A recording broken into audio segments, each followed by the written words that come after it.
A mirar Primera de Corintios capítulo 11 del versículo 23 al 26 y lo leeremos ahora en unos instantes, pero antes de eso quisiera dar una breve introducción diciendo que como sabéis o si no lo sabíais, cada primer domingo del mes celebramos lo que llamamos la Cena del Señor o la Santa Cena. Es importante de vez en cuando predicar acerca de la Santa Cena, acerca de la Cena del Señor. Es un acto, es una ordenanza instaurada por Dios que los creyentes debemos repetir hasta que Él vuelva. Y debemos entender, por supuesto, su significado y podemos gloriarnos en el Señor Jesucristo cuando nos acercamos a la cena. Entonces vamos a leer uno de esos textos que nos habla acerca de la cena del Señor, acerca de su institución, de su instauración. Y ese texto no es el único, pero es uno que se usa a menudo, es 1 Corintios 11, 23 al 26. Aquí el apóstol Pablo habla a los corintios sobre la institución de la Santa Cena y dice esto a partir del verso 23: porque yo recibí del Señor lo que también os he enseñado, que el Señor Jesús, la noche que fue entregado, tomó pan, y habiendo dado gracias, lo partió y dijo: tomad, comed, esto es mi cuerpo que por vosotros es partido. Haced esto en memoria de mí. Asimismo, tomó también la copa después de haber cenado, diciendo: esta copa es el nuevo pacto en mi sangre. Haced esto todas las veces que la bebiereis en memoria de mí. Así pues, todas las veces que comiereis este pan y bebiereis esta copa, la muerte del Señor anunciáis hasta que Él venga. Vamos a decir varias cosas acerca de la Santa Cena basados en este texto que acabamos de leer. Y la primera cuestión es que la Santa Cena es una ordenanza bíblica establecida por el Señor Jesucristo. Todos los cristianos debemos saber muy bien que solamente existen dos ordenanzas bíblicas, solamente y exclusivamente dos ordenanzas bíblicas. Una de ellas es la Santa Cena y la segunda es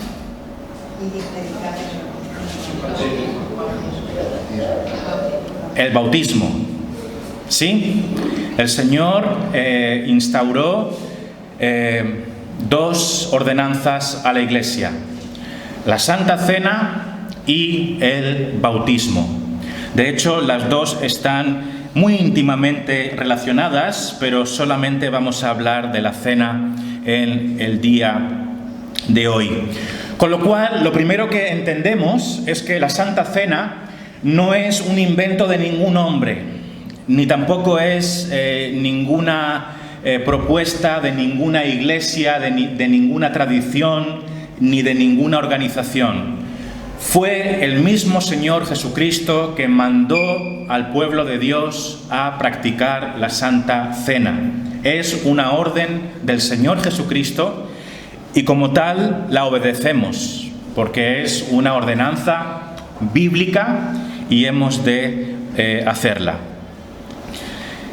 Para dar más detalle, vemos aquí cómo fue el Señor Jesucristo quien instauró este acto conmemorativo en el versículo 23. Aquí en 1 Corintios 11, 23 se dice, este es el apóstol Pablo hablando, y él dice: porque yo recibí del Señor lo que también os he enseñado, que el Señor Jesús, la noche que fue entregado, tomó pan y habiendo dado gracias, lo partió, y después el texto continúa.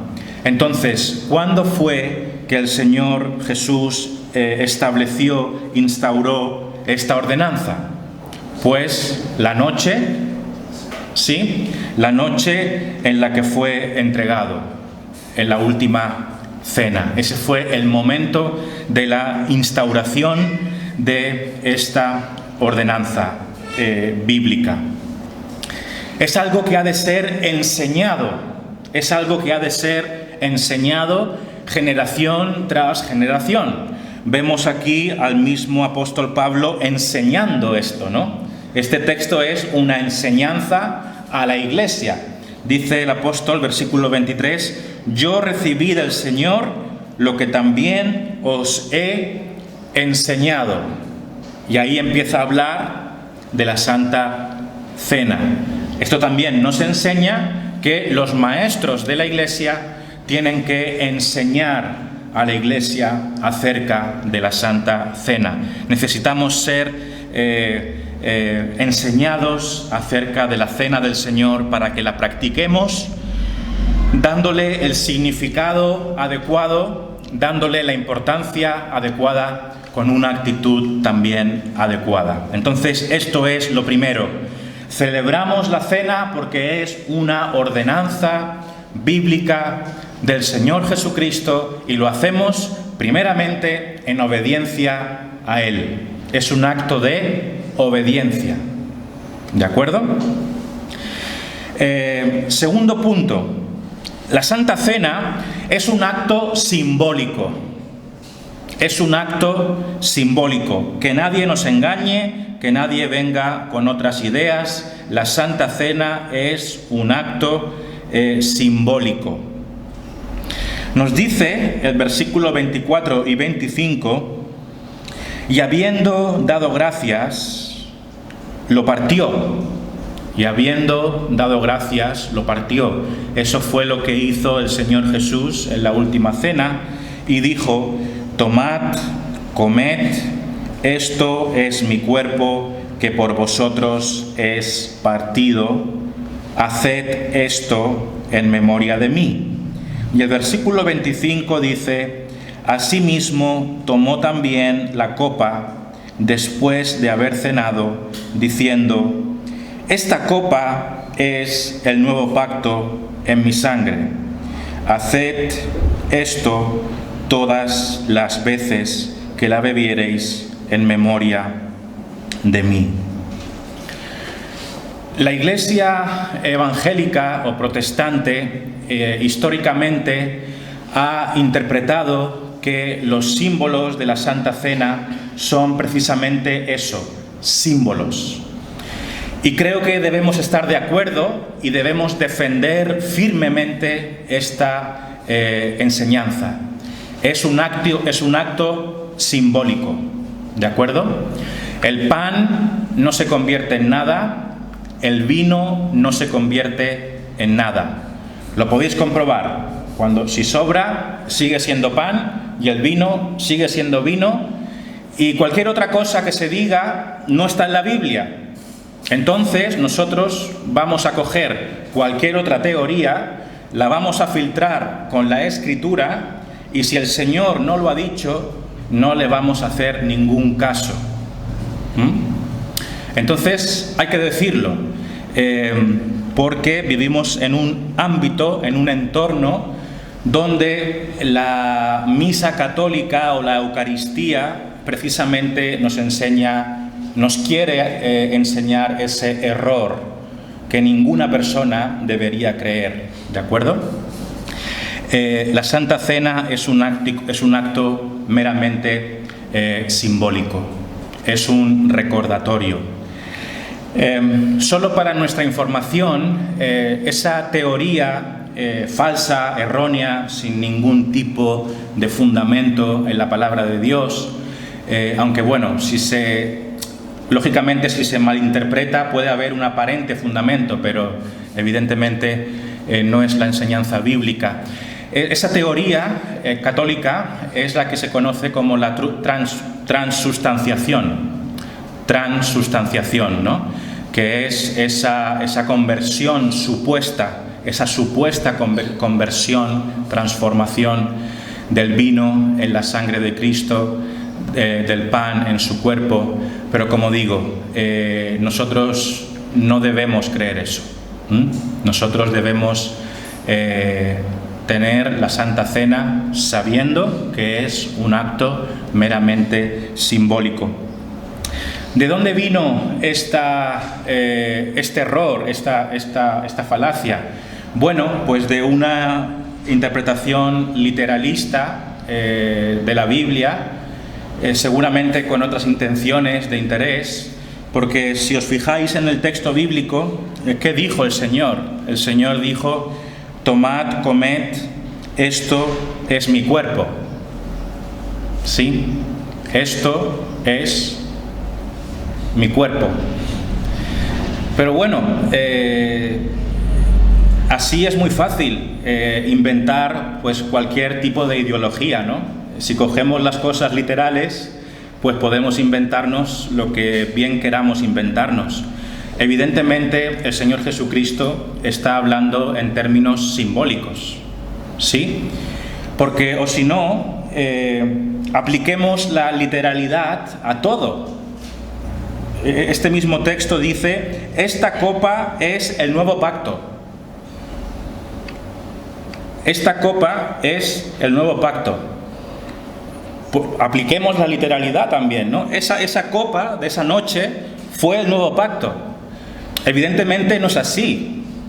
Era un símbolo del nuevo pacto. Entonces, es suficiente, hermanos, con aplicar un poco de sentido común, un poco de raciocinio, para darnos cuenta que el Señor está hablando en términos simbólicos. Es un recordatorio de su cuerpo, es un recordatorio de su sangre, es un símbolo del nuevo pacto en su sangre, pero ya está. Entonces, hemos de practicar la Santa Cena con reverencia. Es un acto serio, es un acto solemne, como todo lo demás que hacemos en cualquier reunión cristiana, pero en ningún caso vamos a creer en la transustanciación, porque simplemente no es verdad. La Santa Cena es un acto simbólico. En tercer lugar, la Santa Cena es un recordatorio. El Señor Jesucristo quiso que le recordáramos con este acto.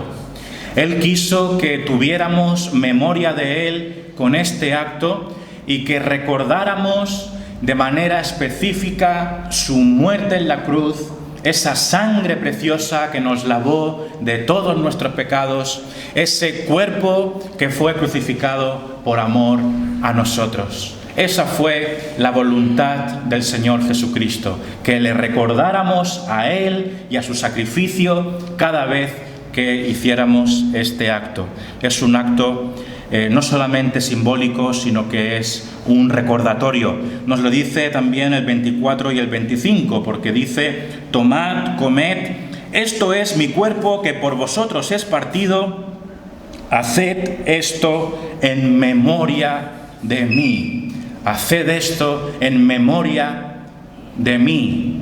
El Señor Jesús está diciendo: acordaos de mí, tened memoria de lo que yo hice cada vez que toméis la Santa Cena. Y lo mismo que se dice del pan, también se dice del vino. Versículo 25: esta copa es el nuevo pacto en mi sangre, haced esto todas las veces que la bebiereis en memoria de mí. Entonces, si tenemos que quedarnos con algo importante acerca de la cena, es que es un acto simbólico y es un acto recordatorio. Es un acto a través del cual nos acordamos, recordamos a nuestro amado Señor Jesucristo, quien murió en la cruz, quien dio su sangre y quien dio su cuerpo en sacrificio para perdonarnos de todos nuestros pecados. Esto es lo que hacemos cada mes y lo que haremos hasta que nos muramos y hasta que se acabe el mundo. porque esta es una ordenanza que hay que repetir continuamente según nos ordena el Señor. Nunca caduca, solamente va a caducar hasta ese día que el Señor venga y tomemos del fruto de la vid juntamente con Él en el paraíso. Dicho sea de paso, no existe una frecuencia establecida por ley en cuanto a la Santa Cena. Algunas iglesias lo celebran mensualmente, otras lo celebran semanalmente, otras cada 2 semanas.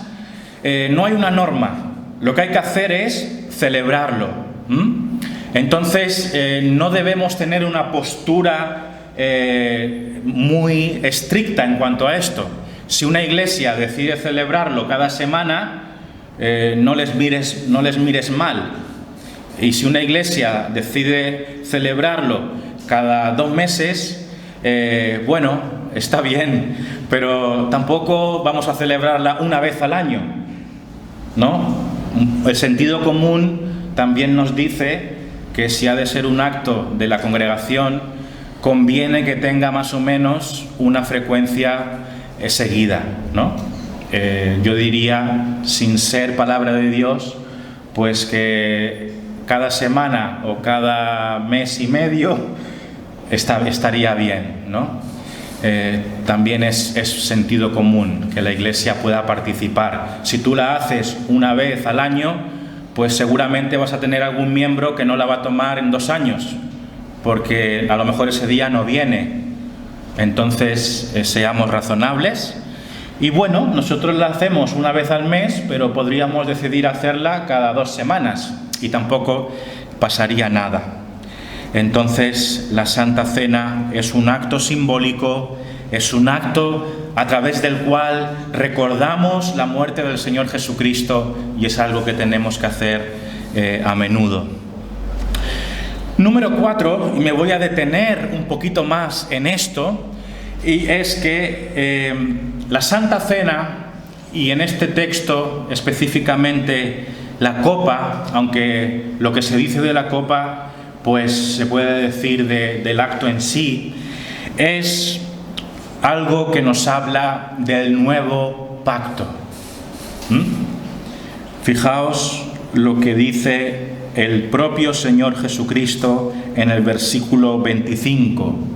Se dice así: asimismo, tomó también la copa después de haber cenado, diciendo: esta copa es el nuevo pacto en mi sangre.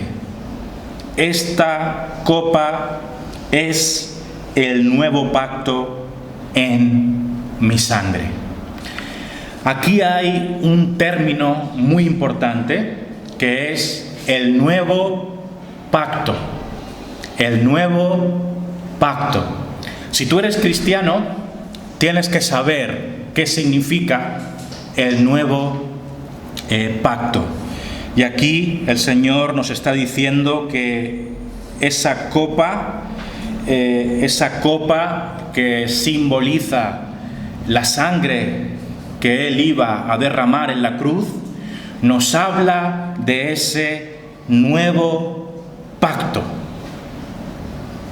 Así que cada vez que venimos a la Santa Cena, estamos hablando del nuevo pacto en la sangre de Cristo.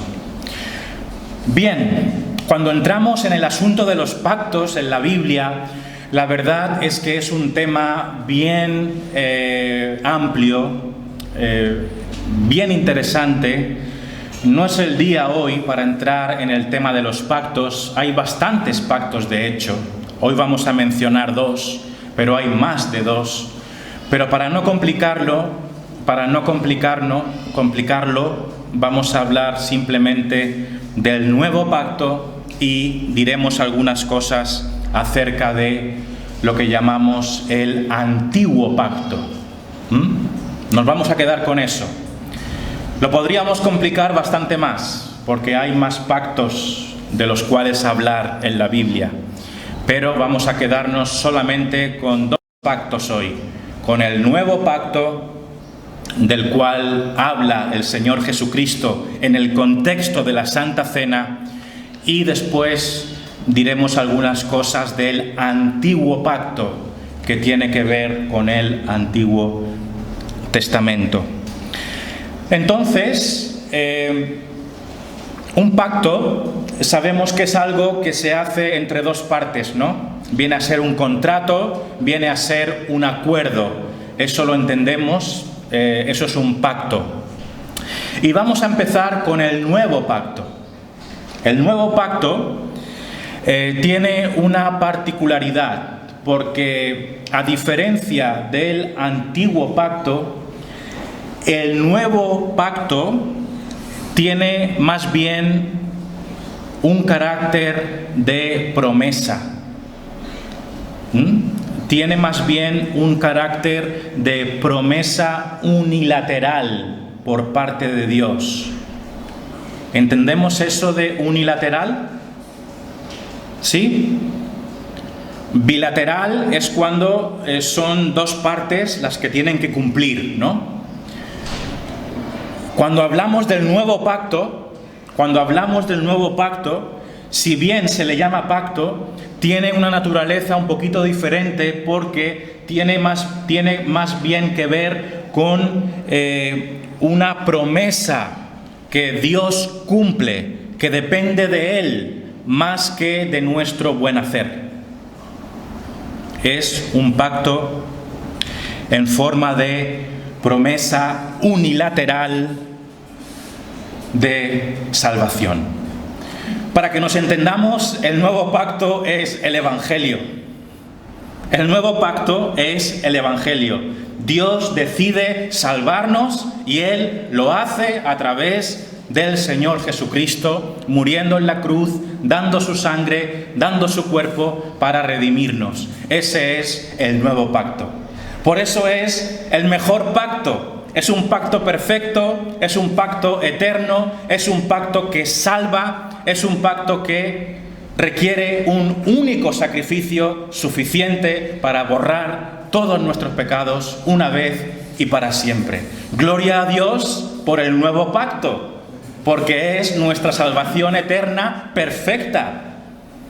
Es que esto no tiene ningún defecto, es algo maravilloso, porque es Dios viniendo a la humanidad y prometiéndole salvación y diciéndoles: os daré un nuevo corazón, os daré una nueva mente, ya no vais a necesitar una ley externa, porque a través de este nuevo pacto, os voy a dar mi Espíritu Santo para que me obedezcáis, porque esa ley ya no va a estar escrita en las piedras, sino que va a estar escrita en vuestras conciencias y en vuestros corazones.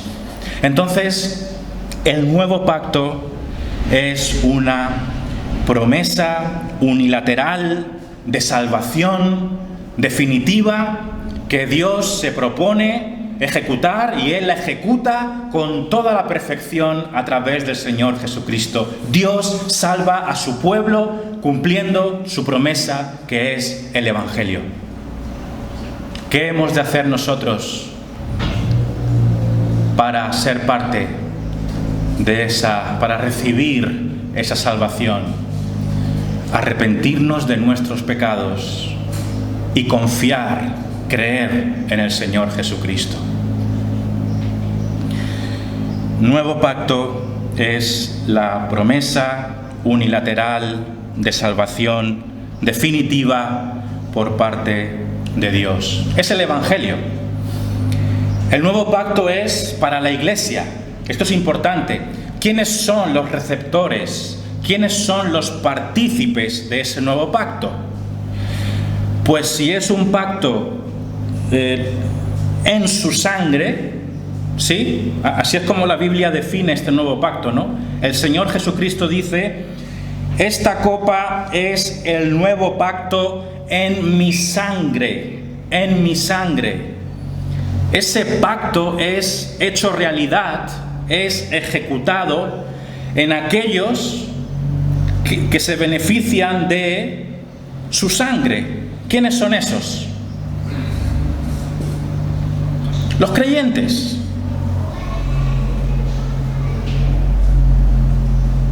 Los que son salvados, los que se benefician de ese nuevo pacto. La Iglesia es la receptora y la que es partícipe de ese nuevo pacto. Entonces, el nuevo pacto es infalible. El nuevo pacto es para los escogidos. Si tú te arrepientes y crees, eres miembro de esa comunidad del nuevo pacto. Vamos a decir algo importante. ¿Quién debería comer el pan y tomar el vino hoy? ¿Quién? Aquellos que se benefician, aquellos que forman parte, aquellos que son partícipes del nuevo pacto, aquellos que han creído, aquellos que han dado su vida al Señor Jesucristo, los cristianos verdaderos. Si tú no has creído en el Señor Jesús, siempre lo decimos, abstente, no tomes los elementos. Y hoy podréis comprender que esto no lo decimos para fastidiar, no lo decimos para establecer una élite, ¿no?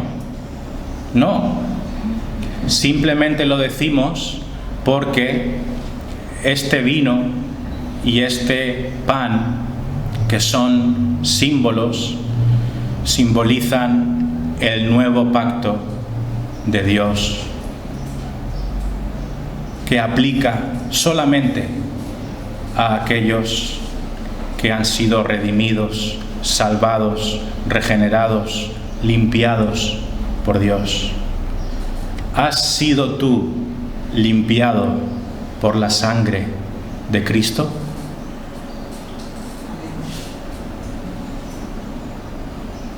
Si es que sí, pues celebra la Santa Cena con el pueblo de Dios en esta mañana. Si es que no, porque también podría ocurrir que tú todavía no hayas abrazado a Jesucristo como tu Salvador.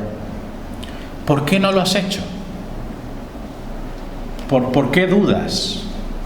¿Por qué le has ignorado? Ven a Él en esta mañana.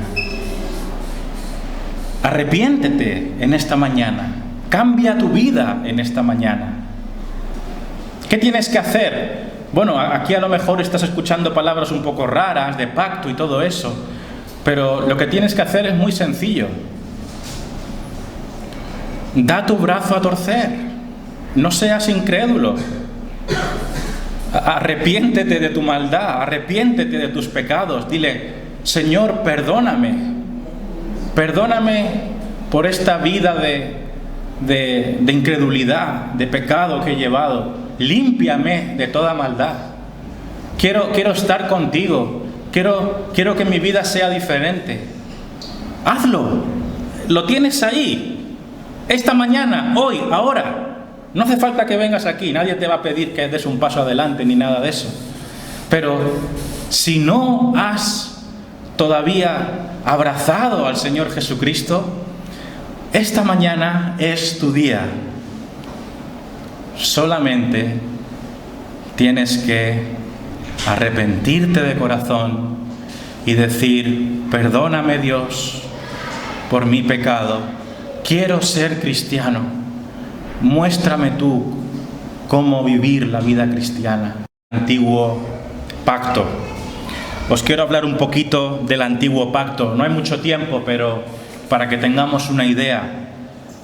El antiguo pacto esencialmente era cómo Dios se relacionaba con la gente en la antigüedad. Es lo que vemos en el Antiguo Testamento.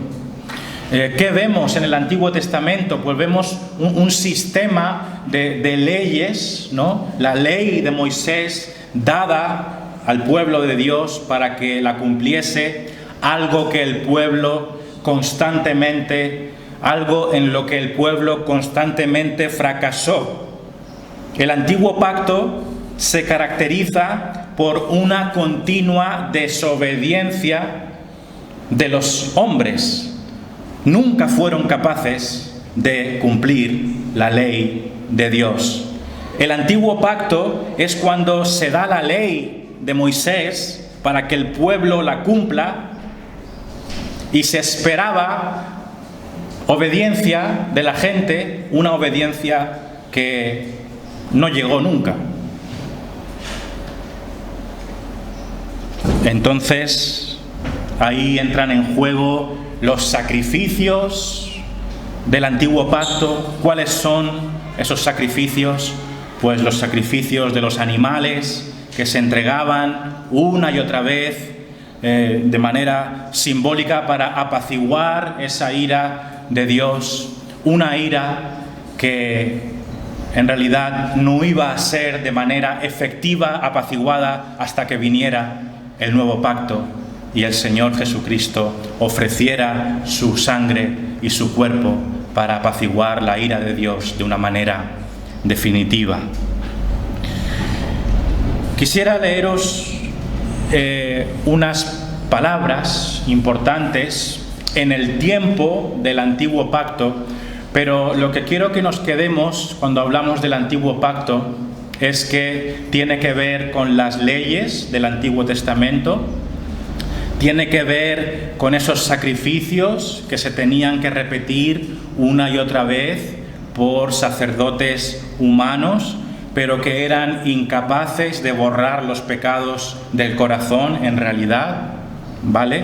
Era como algo temporal, era como una sombra de lo perfecto que tenía que venir después, que era el nuevo pacto en la sangre de Cristo.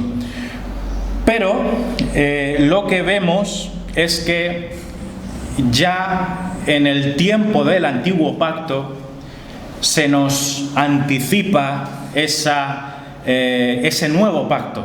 Y lo vamos a ver claramente en Jeremías 31, del 31 al 34. Jeremías 31, del 31 al 34. Dice Jeremías 31, versículo 31, he aquí, este es el profeta Jeremías, he aquí que vienen días, dice Jehová, en los cuales haré nuevo pacto. Ahí está el Señor en el Antiguo Testamento hablando de un nuevo pacto, en los cuales haré nuevo pacto con la casa de Israel y con la casa de Judá. No como el pacto que hice con sus padres. Ahí está el antiguo pacto, ¿sí? El día que tomé su mano para sacarlos de la tierra de Egipto, porque ellos invalidaron mi pacto. Ellos invalidaron mi pacto. ¿Qué significa eso? Que esos israelitas de la antigüedad que debían seguir las normas de ese antiguo pacto, ¿qué hicieron con ellas? Las invalidaron, o sea, no las cumplieron, no fueron capaces.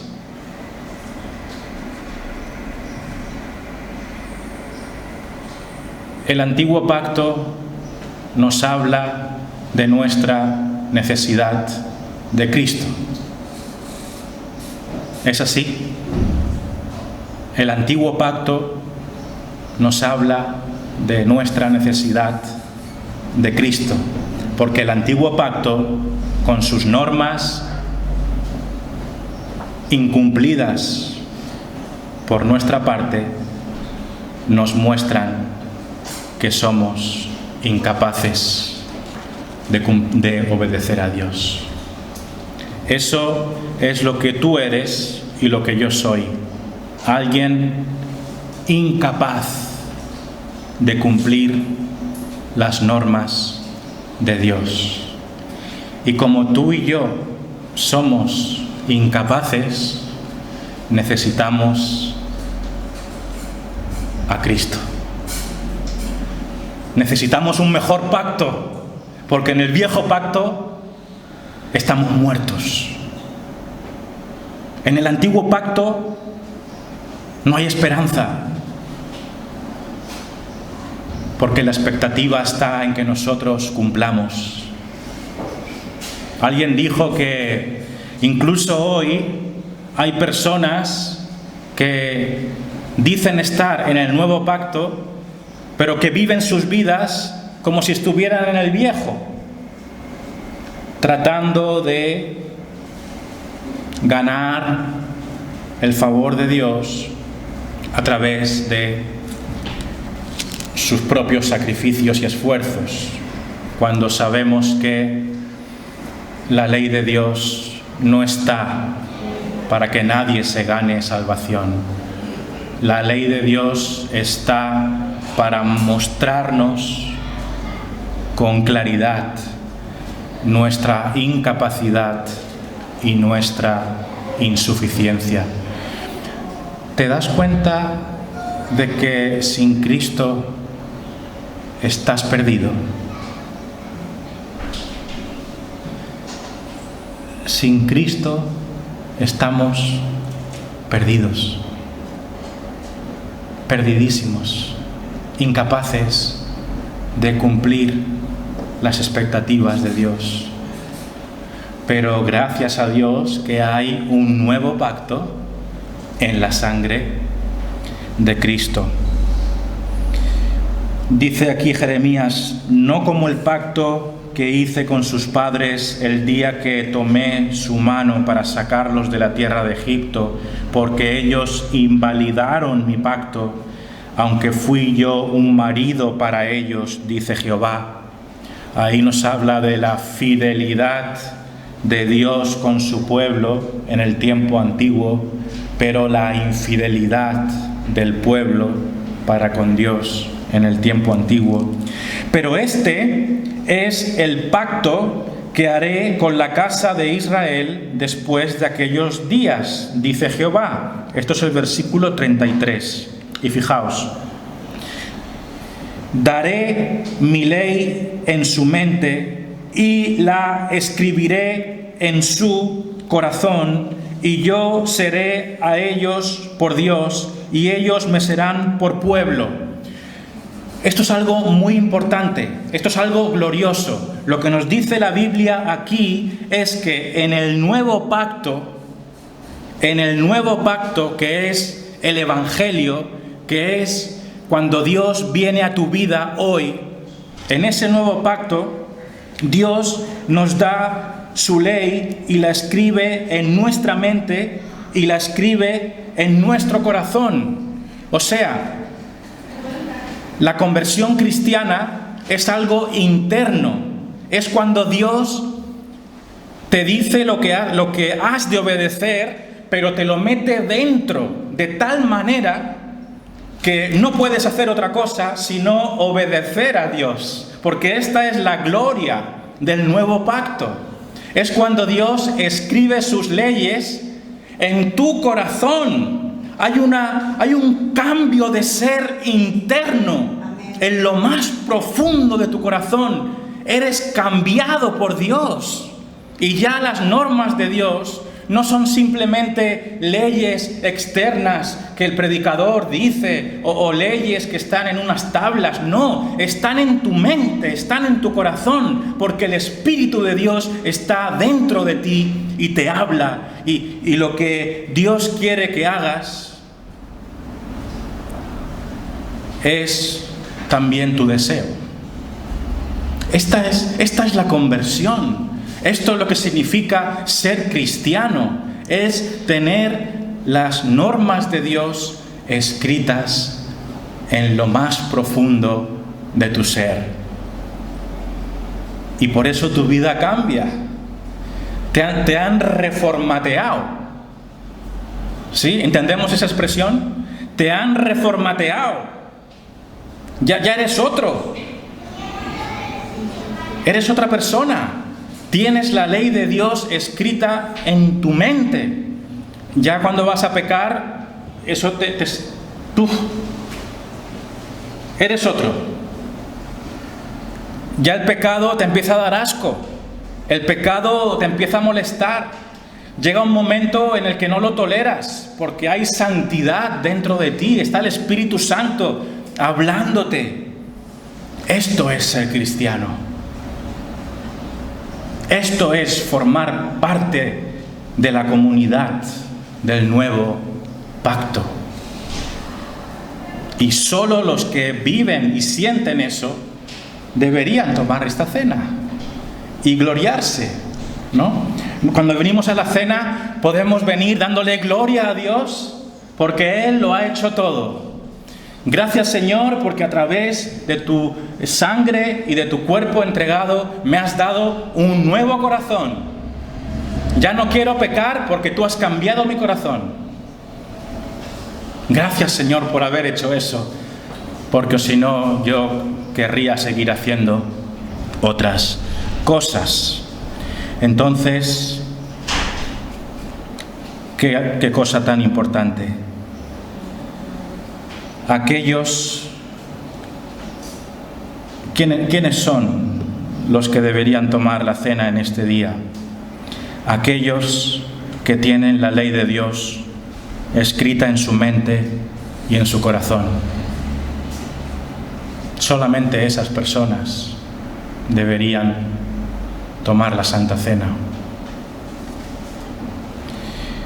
Decía el versículo 34, y no enseñará, esto es Jeremías, cuando habla de cómo va a ser cuando Dios toque el corazón de esas personas en el nuevo pacto. Dice el 34, y no enseñará más ninguno a su prójimo, ni ninguno a su hermano diciendo, conoce a Jehová, porque todos me conocerán. ¿Sabéis qué significa esto? Esto significa que cuando Dios te convierte, ya no necesitas a nadie que te lo explique. ¿Entendéis? Cuando Dios te cambia el corazón, ya no hace falta que el prójimo le diga al prójimo lo que hay que hacer. Ya formas parte del pueblo de Dios.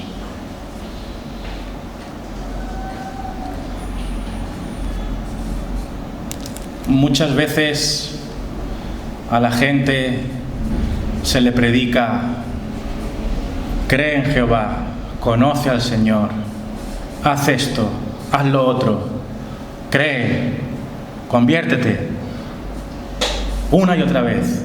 Y esas palabras son como que rebotan con una pared. Y la persona te mira así, pero no entendió nada, porque no ha ocurrido nada en el corazón todavía. Pero cuando Dios toca el corazón, ya no hace falta explicarle. Lógicamente hay que explicarle, hay que enseñar a los discípulos y todo eso, pero este es el sentido de aquí. El sentido de este texto es que cuando Dios cambia el corazón de la gente, la persona convertida ya no requiere explicaciones, porque ya lo entiende de primera mano. Ha conocido al Señor. Versículo 34 dice: y no enseñará más ninguno a su prójimo ni ninguno a su hermano, diciendo: conoce a Jehová, porque todos me conocerán. Y lógicamente aquellos que participan de la cena hoy deben ser personas que han tenido sus pecados perdonados, como dice aquí el texto: porque perdonaré la maldad de ellos y no me acordaré más de su pecado.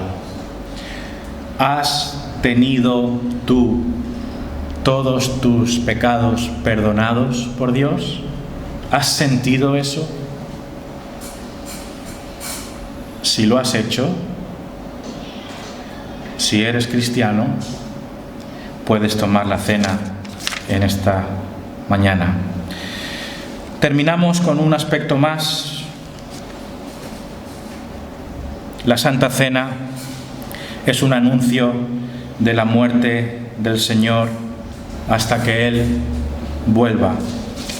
La Santa Cena es un anuncio de la muerte del Señor. Primera de Corintios, que es donde estábamos, capítulo 11, versículo 26. Así pues, todas las veces que comiereis este pan y bebiereis esta copa, la muerte del Señor anunciáis hasta que Él venga, ¿no? Entonces, lo que hacemos hoy es un anuncio, es una proclamación, porque dice el texto: así pues, todas las veces que comiereis este pan y bebiereis esta copa, la muerte del Señor anunciáis. ¿Qué estamos haciendo hoy? Estamos dando un anuncio. Estamos anunciando la muerte del Señor. Estamos predicando el perdón de los pecados. Estamos invitando a la gente para que se arrepienta de su maldad y crea en el Señor Jesucristo y se hagan cristianos y celebren con nosotros la cena. Hoy hemos hablado de la Santa Cena. Recordemos, es una ordenanza. Lo hacemos en obediencia a Dios. Es un acto simbólico. Es un recordatorio de lo que Cristo ha hecho por nosotros. Es un símbolo de ese nuevo y precioso pacto en la sangre de Cristo, solamente para aquellos que son limpiados por esa sangre de Cristo. Nos habla de la suficiencia de Cristo versus nuestra insuficiencia. Nos habla de un mejor pacto. Nos habla de que podemos agradecer a Dios y descansar en sus méritos, en lugar de estar tratando de ganarnos ese favor que es imposible ganar.